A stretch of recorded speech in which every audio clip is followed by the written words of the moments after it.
السلام عليكم.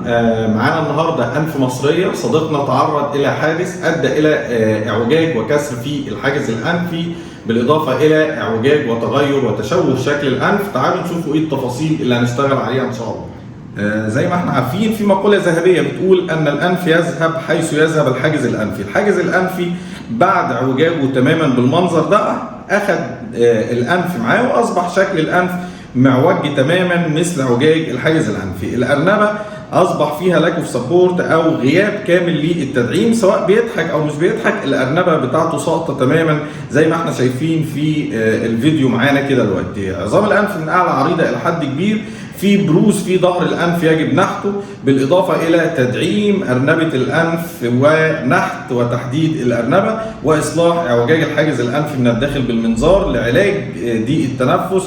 دعواتكم وننزل لكم النتيجه بعد العمليه مباشره ان شاء الله.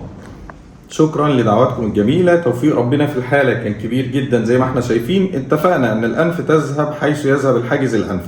مجرد رجوع الحاجز الانفي الى منتصف الانف عادت معه الانف الى منتصف الوجه تماما، واصبحت اجزاء الانف متناسقه مع بعضها البعض ومع ملامح الوجه. عظام الانف من اعلى تم ضمها زي ما احنا شايفين. ظهر الانف اللي كان فيه بروز في ظهر الانف اصبح مستقيم تماما ليعطي منظر رجولي، بالاضافه الى اصلاح اعوجاج الحاجز الانفي من الداخل لاصلاح مجرى التنفس. الارنبه اصبحت سبورتد مدعومه بتعكس نقطه النور اللي ساقط عليها، مش هتقع اثناء الضحك. قارن الفرق بين قبل العمليه لما كانت بتقع مجرد ما نضغط عليها، دلوقتي اصبحت سبورتد ومرفوعه الى تنظر الى اعلى لتعطي منظر رجولي وتعطي سن اصغر من سن صاحبها، عكس الحال اللي كان موجود قبل العمليه. شكرا لدعواتكم الجميله وفي انتظار تعليقاتكم.